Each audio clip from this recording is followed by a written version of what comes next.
Good evening to everybody. As the Italian ambassador here in Lebanon, in Beirut, Ababda, I'm very happy to welcome you all for this first debate of a series of 5 debates organized by Papers of Dialogue.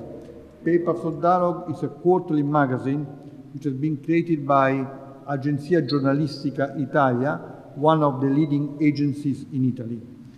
And Papers of Dialogue is based very much on a new instrument of communication, which is internet, which has been very important for building the new democracies in the Arab world.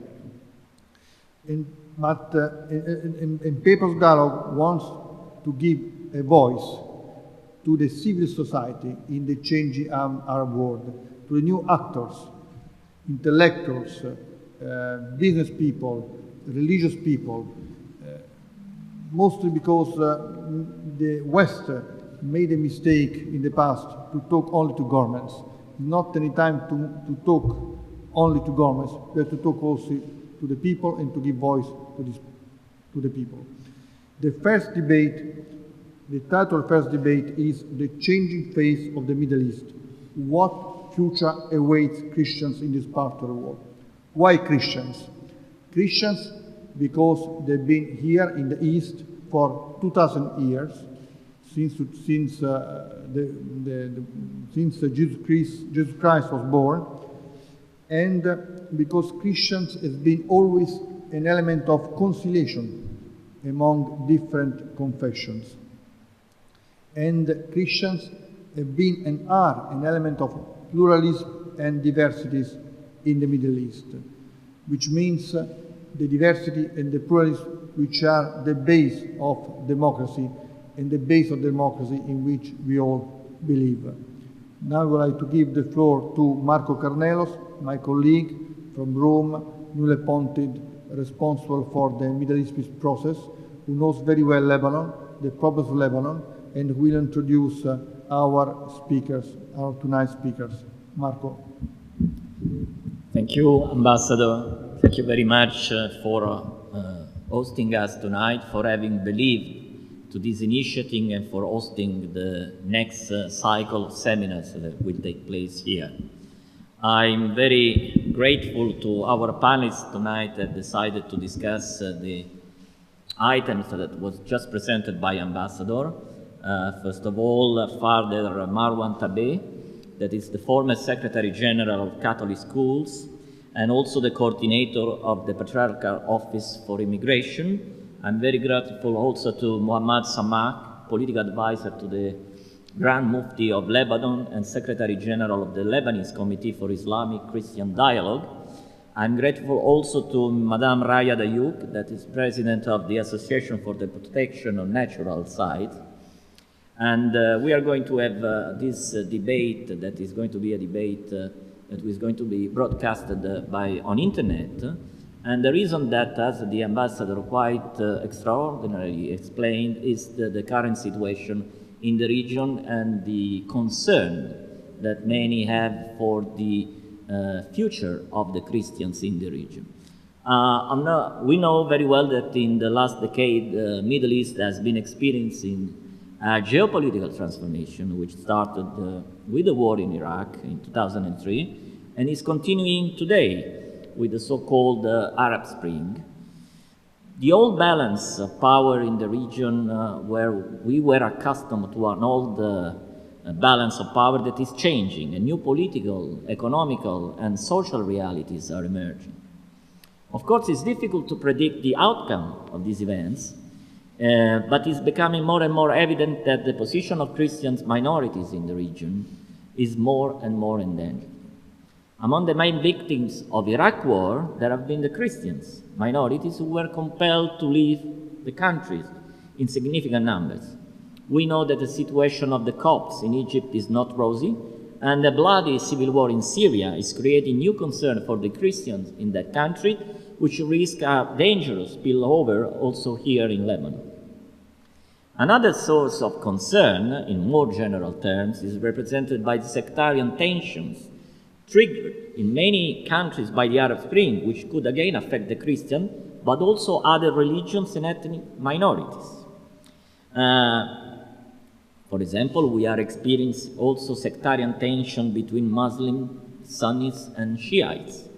We believe, therefore, that there is a renewed, compelling necessity of dialogue at every level in the region, and this is the aim that the magazine Papers of Dialogue has been promoting since it was officially launched a few months ago. In order, as I explained, to further emphasize and reinforce its purpose, the Papers of Dialogue has organized a cycle of seminars which will focus on specific aspects of the transformation of this region. And now, I think I spoke too much as a panelist, and I immediately give the floor to Father Marwan Tabet to present his point of view about the issue we have been discussing. Thank you.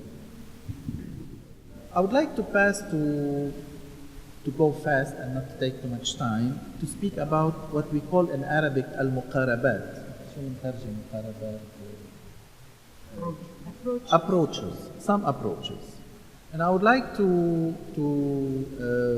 bring forward these approaches by asking some questions.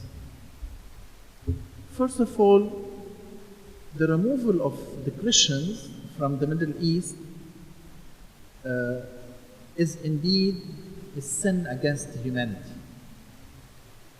Many Muslims, many brother Muslims believe in that, but as well many brother Muslims do not believe in that. The problem that we have experienced the conviviality between Christians and Muslims. We have not experienced yet fully the not living together, but it is going to be too late to speak about it if it happens. It's better to speak about it while it is here. The Christians are part of the material of the region, the social material, intellectual material, cultural material, economic material, educational material, political material, and health material.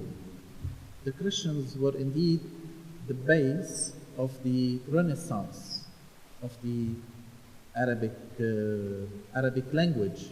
The Arabic language and the Arabic literature had seen its renaissance with the Christians. Definitely the Muslims have played a major part in that, but it was mostly based upon many Christian thinkers. The second approach in the matter, the movement of people or population and its cultural growth cannot continue, cannot prosper if there is no grafting, there is no vaccination, I would say, with other ethnic groups that can really collaborate together, that can create a movement together in respecting each other, in accepting differences, in accepting multicultural situations, and at the same time accepting differences. Difference or indifferences, there is richness. The result of this richness, the fruit of this richness, is to help civilizations continue and the future of humanity continues. Believing in God or being religious, that does not mean necessarily being fanatic. I personally do not have a problem with a religious Muslim. I have a problem with a fanatic Muslim. Why do I want to be Christianly religious and not accept a person that is Muslimly religious? So a good Muslim, a faithful Muslim, does not create a hindrance or a problem or a problematic for conviviality, nor at the same manner a Christian. It's in being fundamentalist, and I would say fundamentalist, extremist, that the problem resides. And I can say and vouch that there is many wonderful religious Muslims, as there is many wonderful Christian religions, but it takes one fanatic person to destroy it. The growth of people comes as a result of a good economic situation. A good economic situation brings about an embracing basin for intellectual growth. Politics is the art of the possible. Politics is the art of the possible. So in the midst of what's happening in the region, there is no more possibility for the possible. And that in politics is a big problem.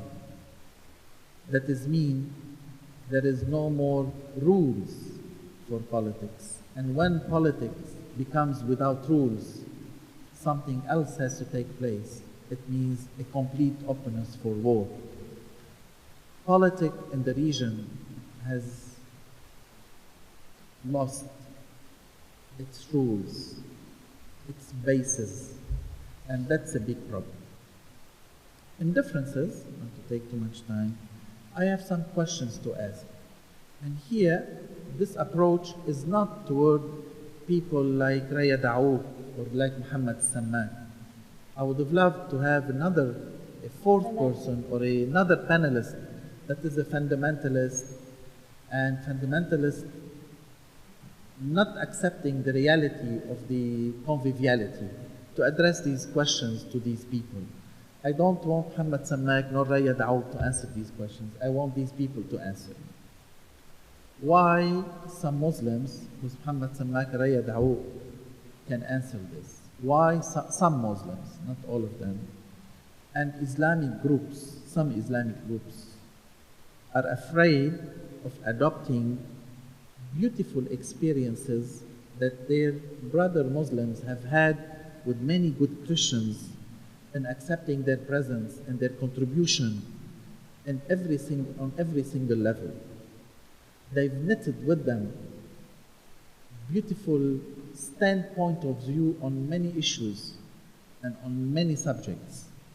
Second point in differences, why many Muslims and religious Muslim groups are afraid and they refuse everything that pertains to Christian or to Christianity. Recently I heard that in Dubai or in one of the Arab worlds, the Emir has sent to the Franco Lycée, the Lycée Francophone, they have to close next year. When they asked him why, they told them, you are Catholics. They told them, no, we are not Catholics. They looked and they found that the books they are using were printed in a Catholic printing shop.